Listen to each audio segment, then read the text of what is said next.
बिस्मिल्लाहिर्रहमानिर्रहीम अस्सलाम वालेकुम। ये जो मनाजिर आपकी स्क्रीन पर आ रहे हैं इनको ज़रा आप गौर से देखिए। ये क्या मनाजिर हैं? ये बेसिकली जो मनाजिर हैं ये अमेरिका की बर्बादी के मनाजिर हैं। ईरान ने ये मनाजिर जारी किए और ईरान ने दुनिया को बताया है कि देखो हमने अमेरिका की टेक्नोलॉजी पर कब्जा कर लिया है। अब वो कब्जा किस तरह उन्होंने किया है आप अगर गौर करें तो ईरान ने अमेरिका के ड्रोन टेक्नोलॉजी से लेकर तमाम जितनी डिवाइसेस जो कुछ भी है अब उनके हाथ में लगे। आज आप ये सोचिए कि अमेरिका के 170 से ज्यादा ड्रोन्स के टुकड़े जिनमें इसके अलावा MQ-9 रिपर ड्रोन्स हो, हर्मिस ड्रोन हो, इजराइल के हो, F-18 हो, इन सब के मनाजिर उन्होंने सारी दुनिया के सामने दिखा दिए और कहा है कि देखो ये हमने बेसिकली तबाह किया है अमेरिका का पूरा शाहकार। लेकिन मामला यहां पर खत्म नहीं होता, मामला इससे बहुत ज्यादा आगे का है। अब सूरत हाल ये पैदा हो रही है कि इस वक्त सबसे बड़ा इशू ये पड़ा है कि अमेरिका की ये सारी की सारी यानी यहां समझे 50 साल की उसकी मेहनत आप देखिए आज ईरान के कदमों में आकर गिरी है। तो क्या अमेरिका इस सारी सूरत हाल के अंदर खामोश बैठेगा? असल में अब हुआ यह है कि जो इतलात आ रही हैं डोनाल्ड ट्रंप बिल्कुल आउट ऑफ कंट्रोल हुआ पड़ा है, ये सब बंद गली में चले गए हैं। और इन डिवाइसेस को अगर आप गौर से देखेंगे, इन चीजों को देखेंगे तो ईरान ने इसका बहुत सारा हिस्सा चाइना से शेयर कर दिया है कि ये पकड़िए आप और हमें इससे बेहतर चीज आप बनाकर दें। चाइना, रशिया और उसके साथ साथ ईरान, देखिए जिस टेक्नोलॉजी को हासिल करने के लिए ईरान ने अपनी पूरी जिंदगी लगा दी, यानी आप ये समझ लें जिस टेक्नोलॉजी को हासिल करने के लिए अमेरिका ने अपनी पूरी लाइफ गुजार दी, आज वो टेक्नोलॉजी इनके पास मौजूद है। और इस सूरत हाल में उससे भी बढ़कर काम ये है कि इस टेक्नोलॉजी का जो असल मामला है, यानी आप सोचें कि अमेरिका ने मेहनत की, चाइना चाहता था, चाइना कभी हैक कर रहा है अमेरिका का सिस्टम, कभी घुस रहा है, आज वो सारी चीजें पके हुए आम की तरह इनकी झोली में आकर गिरी हैं। तो यहां पर इनके लिए एक बहुत बड़ा चैलेंज बना हुआ है कि इन्होंने इस पूरे के पूरे खेल में अब वो सारी टेक्नोलॉजी यानी आप समझ लिए अपने हाथ काट कर उन्होंने ईरान और चाइना को दे दी है। खाली मामला ये नहीं हुआ, दूसरी सूरत हाल ये है कि आज ईरान ने दुनिया को कहा है कि हम तो इनकी टेक्नोलॉजी से जो ड्रोन्स और चीजें बनाएंगे उसके बाद तो जो होगा सो होगा। आप लोग कितने बेशर्म लोग हैं कि 168 बच्चों को उन्होंने मार दिया और आप लोग मुकम्मल तौर पर खामोश है। आपको पता है कि सबसे बड़ा कंप्रोमाइज क्या हो रहा है इस वक्त? सबसे बड़ा कंप्रोमाइज जिसका तस्वुर भी नहीं किया जा सकता अमेरिका और इजराइल के लिए।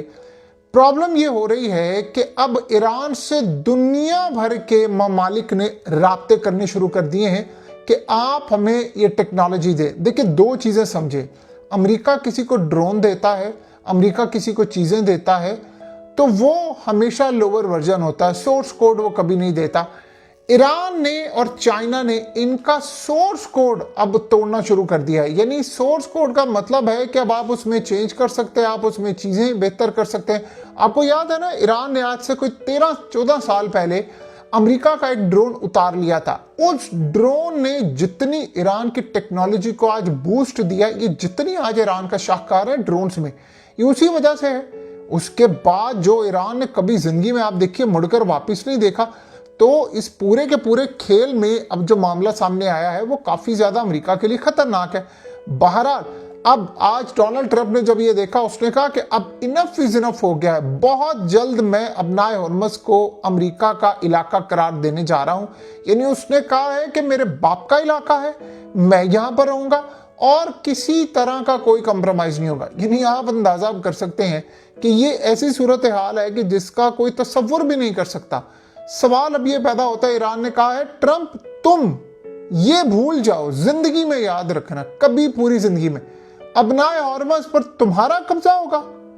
तुम्हारे बड़े भी ये ख्वाब लेकर मट्टी में मिल गए हैं और तुम ये कह रहे हो कि जी ये कब्जा करेंगे, ये नहीं हो सकता। बहरहाल सबसे बड़ी सूरत हाल ये है कि आज ईरान ने जो खतरनाक मरहला ये है, यानी आप ये समझ लें कि इस वक्त आज अमेरिका के जो कमांडर्स हैं, जो साबिक कमांडर्स हैं, आपको पता है वो आकर क्या कह रहे हैं? वो अमेरिका को कह रहे हैं कि गेम हमारे हाथ से निकल गई है, टेक्नोलॉजी भी गई, चीजें भी गई, शाहकार भी गया, म्यूजियम में रखने वाली ये चीजें। उन्होंने कहा कुवैत में जो अमेरिकी फौजी अड्डों पर ईरान के तैयारों ने बमबारी की है, ये अमेरिका के लिए खतरा है। देखिए अभी तक तो आपको और हमें ये लग रहा था ना कि ईरान जाता है, ईरान अटैक कर देता है। क्या अटैक करता है ईरान? ईरान का अभी तक जो अटैकिंग मॉडल है वो क्या है? ईरान ने अभी तक जो अटैक किया है उस अटैक के अंदर मिसाइल थे, ड्रोन्स थे, ये सूरत हाल थी। लेकिन अब ईरान क्या करे? अब ईरान डिफरेंट तरह का काम करे। ईरान के जहाज गए हैं और उन्होंने जाकर बमबारी की है, तैयारों ने बमबारी की है कुवैत के अंदर। तो ये ऊपर से वो बचकर आ गए। यानी ये सूरत हाल इनके लिए इतनी खतरनाक है कि आज से पहले हमेशा ये कहा जाता था कि ईरान के जहाजों में वो दमखम नहीं है, वो 40 साल पुराने। पता नहीं किस तरह उन्होंने उसी का इस्तेमाल करके असल में उन्होंने कोड क्रैक कर लिया है। ये कोड क्या है? कोड उन्होंने ये क्रैक कर लिया है कि उनको ये बात पता चल गई है बड़ी अच्छी तरह कि किस तरह अमेरिका के सिस्टम को बीट करना है, कैसे कंप्रोमाइज करना है और रडार सिस्टम को बीट करते हुए कैसे निकलना है। वरना आप बताइए कि इतने साल पुरानी टेक्नोलॉजी, इतने साल पुरानी टेक्नोलॉजी, आप उसका तसव्वुर कर सकते हैं कि वो इस लेवल पर जाकर काम करेगी या कोई ऐसी सूरत हाल होगी कि वो बचकर आ जाए? यानी अगर 40-45 साल पहले के जहाज आज के अमेरिका के 2026 वाले डिफेंस सिस्टम को बीट कर रहे हैं तो गेम खत्म हो गई है। असल प्रॉब्लम अमेरिका ने ये देखिए, दुनिया के अंदर आप ये समझते हैं हमारे पास लेटेस्ट जहाज होंगे, हमारे पास लेटेस्ट तमाम चीजें होंगी स्टेल्थ होकर, नहीं। उन्होंने जो काम किया है, उन्होंने आपकी एंटी स्टेल्थ टेक्नोलॉजी बनाई, आपके रडार सिस्टम को जैम करना शुरू किया, रडार सिस्टम को बीट करना शुरू किया। अब वो इनसाइड जा रहे हैं, ये है सबसे बड़ी चीज। सबसे बड़ी सूरत हाल इस वक्त सामने आ रही है कि अमेरिका की अब जितनी मर्जी आप रडार बना ले, डिफेंस सिस्टम बना ले, जो मर्जी कर ले, अगर ईरान के मिसाइल रुकने नहीं है तो आपके जहाज भी वहां खड़े खड़े तबाह हो जाएंगे। 3 F-35 खड़े खड़े तबाह हो गए, हम सब ने देखा।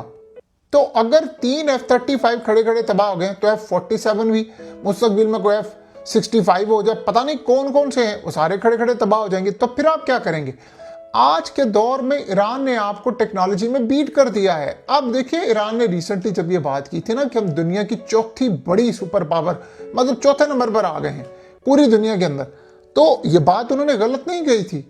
अभी तक क्या चीज हो रही थी जी? ईरान ने कोई अटैक नहीं किया जहाजों से, अब अगलों ने जहाजों से भी अटैक कर दिया, टेक्नोलॉजी भी मिल गई।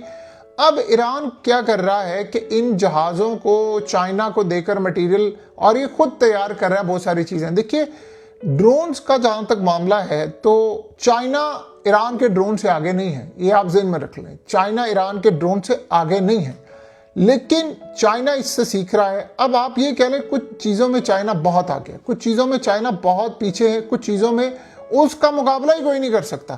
तो ईरान किसी चीज़ में आगे, किसी में कम है, लेकिन ये बात सच है कि अब ईरान ये काम छोड़ेगा नहीं। अब पता ये चला है कि अमेरिका अटैक दोबारा करना चाहता है, और ईरान ये जो बार बार बयान दे रहा है ना कि अमेरिका अटैक करने वाला या कोई ऐसी सूरत हाल होने वाली है, उनको ये बात पता है अच्छी तरह कि कुछ ना कुछ गड़बड़ हो रही है, और ये पीछे बैठकर कोई आसानी के साथ काम नहीं कर रहे।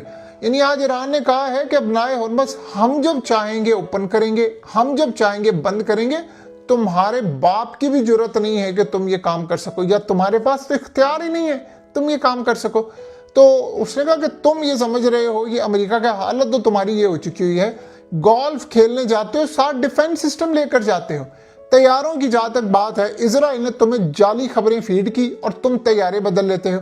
ना तुम अमेरिका में महफूज हो, ना तुम तुर्की में महफूज हो, ना तुम अपने मुल्क से बाहर मिडिल ईस्ट में महफूज हो। देखिए, वो दिन याद कीजिए जब डोनाल्ड ट्रंप किसी ना किसी तरह अफगानिस्तान चला गया था। याद है ना आपको? ये मनाजिर भी आपकी स्क्रीन पर चल रहे हैं। आज तो हालत ये है कि वो अपने मुल्क में बाहर नहीं जा सकता, क्योंकि देखिए अफगानिस्तान के पास लड़ने के लिए कोई बड़ी सूरत हाल नहीं मौजूद थी। यानी कोई इतना कुछ खास नहीं था उनके पास, बस वो ग्राउंड पर लड़े थे। इनके पास वो तो F-35 को ना छोड़े, रडार को ना छोड़े।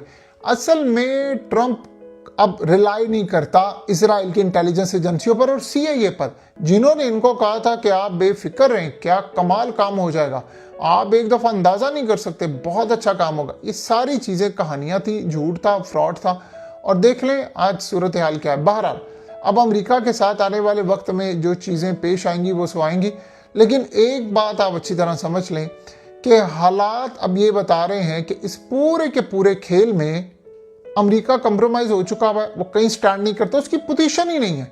और देखिए उनकी टेक्नोलॉजी ख़त्म हो गई है, उनकी चीज़ें ख़त्म हो गई हैं, वो बर्बादी की आखिरी हदों को छू रहे हैं। तो बताएं कि इस पूरे के पूरे खेल में अमेरिका क्या कर सकता है। वन बाय वन करके अमेरिका की सिचुएशन इस वक्त ख़राब से ख़राब तर होती जा रही है। जो मर्जी आप कर लें, अमेरिका विन नहीं कर सकता।